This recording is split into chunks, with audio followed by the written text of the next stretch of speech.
Reka nongere ngusuze kandi gwikaze nizere ko ukomeje kumererwa neza cyane nizere ko amahoro vraiment mu cyo bitandukanye by'isi uhereremo ufunga ikintu kiganiro anga kwiba ry'inyonza Talk Sport ndagushimiye cyane ko ufashe umwanya ariko ufunguye n'iki kiganiro reka ngusabe tutubane kuko ayo makuru ni menshi cyane ni menshi kabisa kandi araryoshye ndikubona rwose mu makuru byose byatana gusa kugira ngo kuza kwa nanjye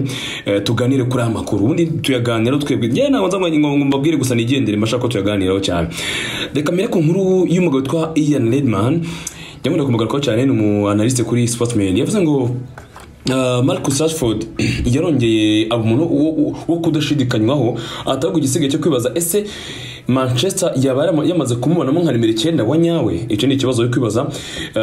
bati ikipe yo kongera kwita kuri Harry Kane ahubwo ikomeze ku kazi Marcus Rashford akomeze gukora ndetse n'ubyo Sancho yongeye kugaruka mu kibuga ku munsi w'ejo batsinaga ibitego ubwo banganye igitego kuri bibiri ariko nibura bigaragara ko n'abasore bavinyuma bakishyura akazi gakomeye cyane bakoze Marcus Rashford wagaragaje ko ari capable kuba prolific player as number 9 umukinnyi kabisa ushaka kuba yakira nka nimero 9 bikaba byakunda byuka niko buryo witwa Ole Gunnar Solskjaer yashaka kumukoreshamo ubwo atandukanaga na Rameruka kuko ari kugira ngo yereze umwanya witwa Marcus Rashford nka nimero 9 ariko ntabwo byaje kuza kwa bwo kumukundira cyane gusa transformation y'uyu muhungu kuva ku muntu wasaga naho yari atakaje cyane kutango ni yene ndaza kwankoresheje muri Emery ariko gutakaza ikizere muri ko igihe kigeze kugera Marcus Rashford atakaza ikizere ariko uyu munsi arasa n'umuntu w'umuyobozi ufite ubuyobozi mu busatizi bw'ikipe ya Manchester United byamukize ku rundi rwego ku mugoroba bakiraga ikipe ya Leeds United hari cyo yerekanye mu byukuri cyo yerekanye igitego cya Marcus Rashford cya igitego cye cya 12 nyuma yo kuva mu gikombe cy'isi Marcus Rashford amaze gutsinda ibitego 12 kuva wabyita komeza ukwezi kwa 12 wabyita intangiriro y'ukwezi kwa mbere amaze gutira ibitego 12 so ni ibintu bitangaje kandi bisa bihagaze neza cyane by'ukuri gusa kujya kano kanya abantu bakabibaza batese nicyo gihe icyo ashobora gutsinda ibitego nk'ibya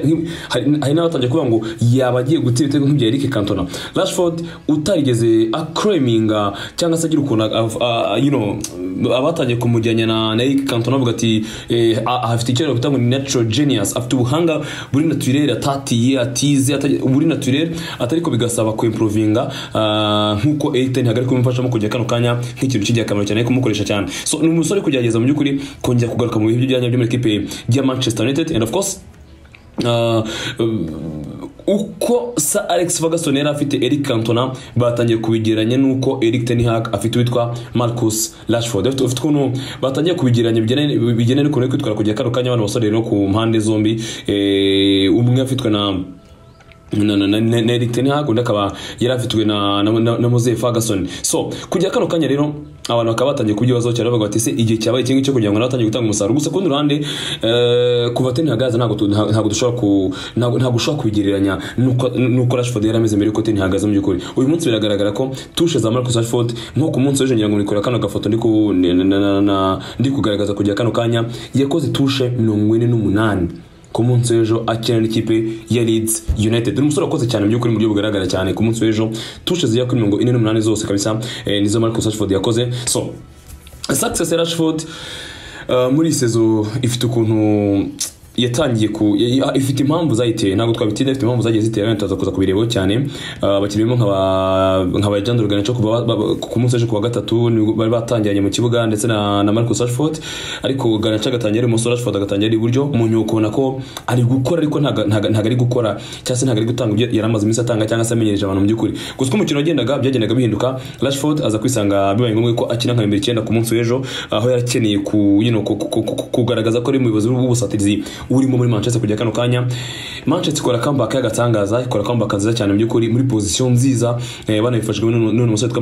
Marcus Rashford watsinze igitego cya mbere cyazamuye morale y'abakinnyi b'ikipe ya Manchester United finally na n'umuvandimwe witwa Jadon Sancho aza kuza gutsinda igitego cya kabiri so Rashford sasa kumukinisha nka nimero 9 cyaba ari igisubizo muri equipe ya Manchester United muri kino gihe kuko Jadon Sancho yagarutse Alejandro Garnacho arahari even na n'umuhungu witwa Anthony arahari ku buryo birashoboka cyane ko Manchester ishobora kwarinya attack igizwe na Jadon Sancho ibumoso Anthony iburyo Marcus Rashford nka nimero 9 icyo kibazo ako kanashaka ko tukaganiraho gatoya n'umwanya muto umfashe kugira ngo nganire kubiya byabaye ibyo mbona binyamakuru bya gato cyane kandi ibyo mbona koko bikwiriye ko twaganiraho narabwiye ngo nta mufana Manchester uvuga cyangwa ureba nawe witwa Marcus Rashford baramukunda, hari impamvu bamukunda. Icyame ni ko ari kizera mubona hari bushoza mubona nguko ashaka gutanga umusaruro muri umwe cyangwa se undi, niyo mpamvu nabona iyo agize ikintu akora nyine mufata nk'ubitubona ko ari umwana wabo, urabona ko ari umwana w'equipe. So ubwo busatizo umeze gutyo gukesha Marcus Rashford nka nimero 9, iburyo akajya Anthony, ibumoso akajya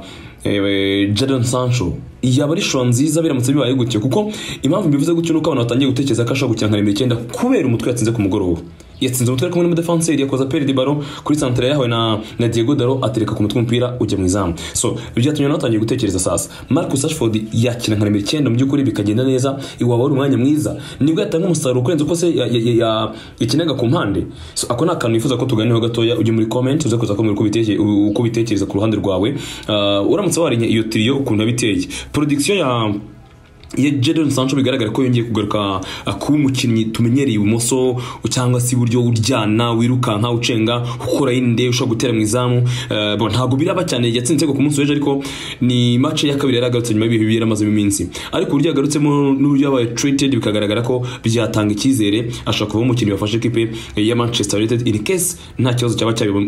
cyabibayemo kindi. Iyi ngi niyo attack wa Karinya yawe. So ndashaka ko nawe noneho ujye muri comment uze kuza kumbwira attack wa Karinya yawe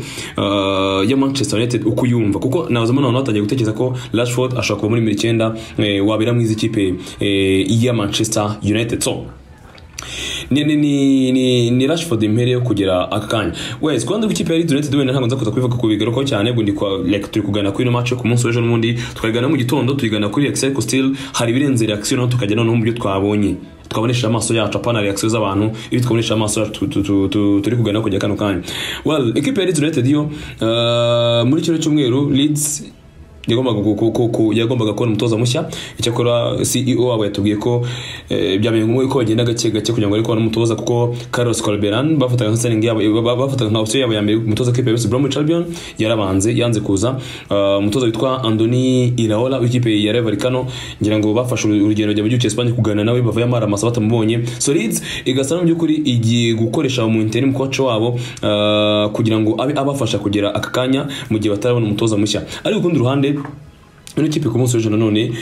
ifite ibyo yatweretse ko atari ikipe mbi kameme, ntabwo ikipe inganya na Manchester United ari ikipe mbi vraiment, ntako batagize ngo bitwereke cyane duteza mu bitwa Patrick Bamford.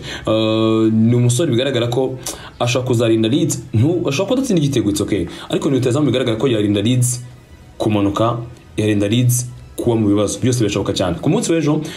hari umutoza mu interim niwe ari gutoza ino kipe ya Leeds United, ntago umusaruro mu bicane kuri match ya mbere. So ntago nza kuza kwitindaho ugukora cyane kwa Jadon Sancho kwaba gutangiye ubu ngubu, noneho icyizere kinahari kwaba gutangiye ubu ngubu. Inkuru ya Jadon Sancho uyu munsi nyamakuru byatangiye kumuri nino biri kwandika inkuru ziryoshye ziri sweet ziryoheye kuri Jadon Sancho kubera uburyo yatangiye cyangwa kubera uburyo yakinye ku mugoroba. Yongeye kugaruka muri squad equipe ya Manchester United nyuma y'igihe kirekire cyane yaramaze ari kwita ku bibazo bitandukanye, hari physical issues and mental strain, ndiko babiganda cyangwa se ko bigaragaza ko physical ntabwo yarameze neza, mental yari yarangitse cyane. Ibintu byanaffects ubuzima bwe. Mwabonye ko abantu mukurikira Jadon Sancho kuri social media platforms nka Instagram yari yasabye amafoto yose yongeye gupostinga ku munsi w'ejo bundi. Ubwo yongeraga kugaruka ngo post ebyiri, post yo kuri match yakiniye ku munsi w'ejo ndetse n'iyari yayibanjirije ubwo yakirwaga muri groupe kongera kugaruka nyine akisanga muri match n'ubundi. So umusore yakwa kugira birimo vuko rero yakinye match ya mbere mu gihe cy'Ubwongereza mu kwezi kwa 10, ndetse mubyibuka ko ni numwe mu bakinnyi bizi batsinze igitego cyo kunganya banganyaga n'ikipe yitwa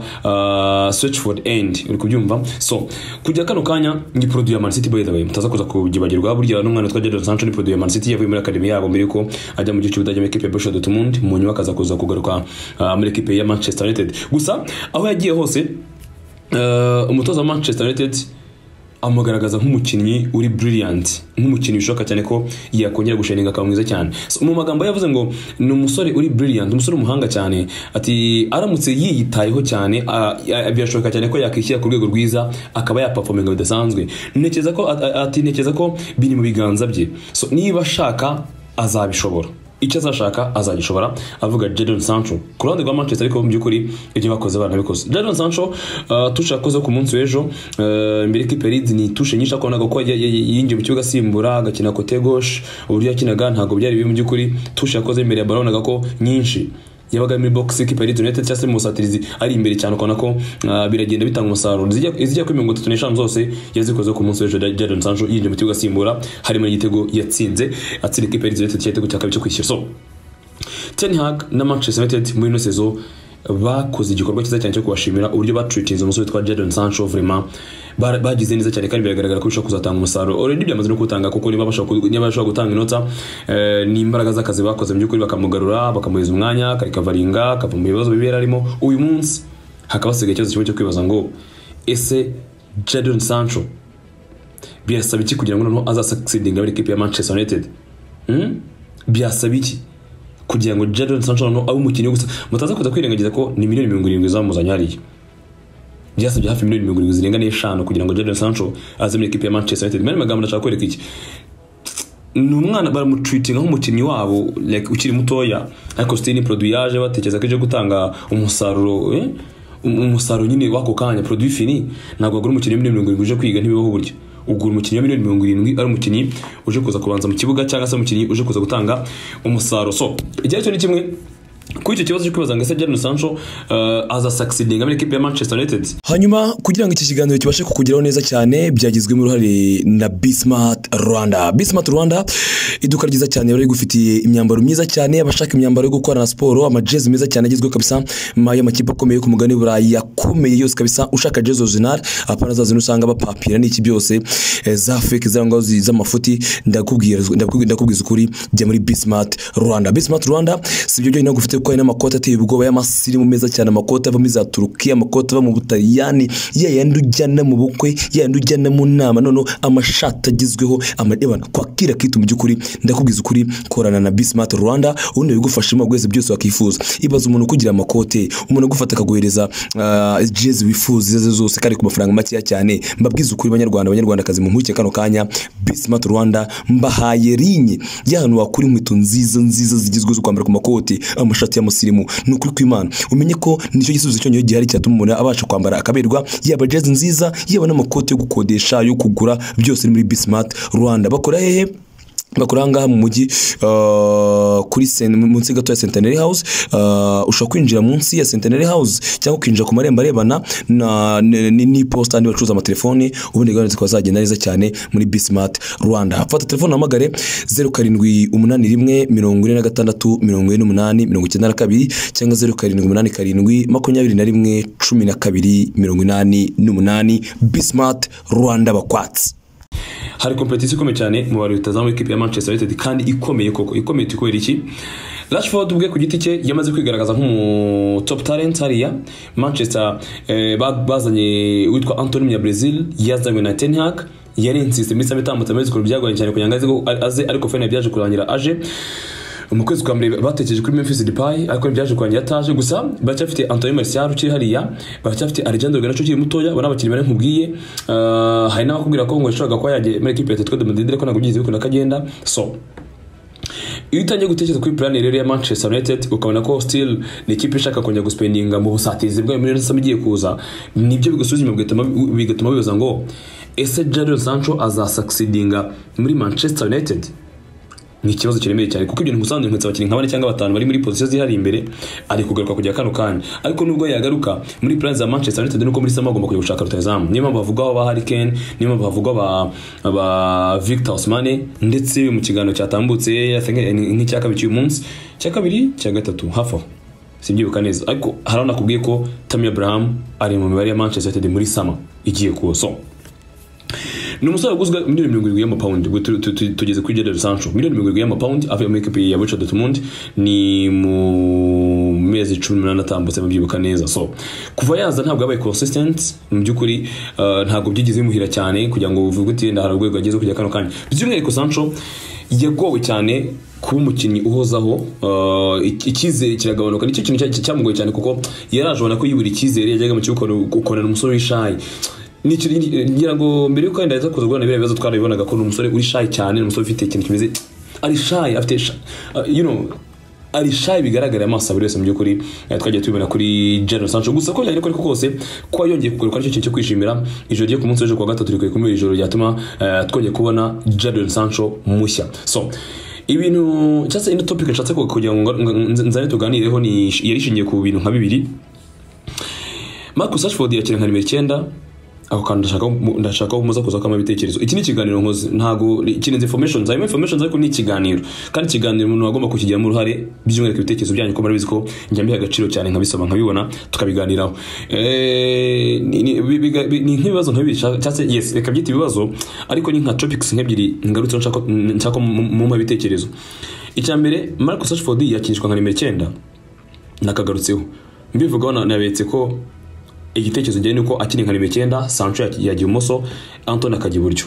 Akiri nka nimero 9 yatanga umusaruro atanga kujya kano kanya ukambwira icya kabiri. Ese birashoboka ko Jadon Sancho ashaka kuza succeedinga ashaka kuza umukinnyi nyine utazaba flop muri Manchester United ubona bishoboka byasaba iki? Uraza kuza kumwe cyangwa se nyine mbwire wowe ubona bishoboka ko byakunda umpereze na fact umeze impamvu uzishyanga muri comment kubitekereza no kubyumva tubiganiraho gatoya. So uzibuke gukora like kuri no nkuru yacu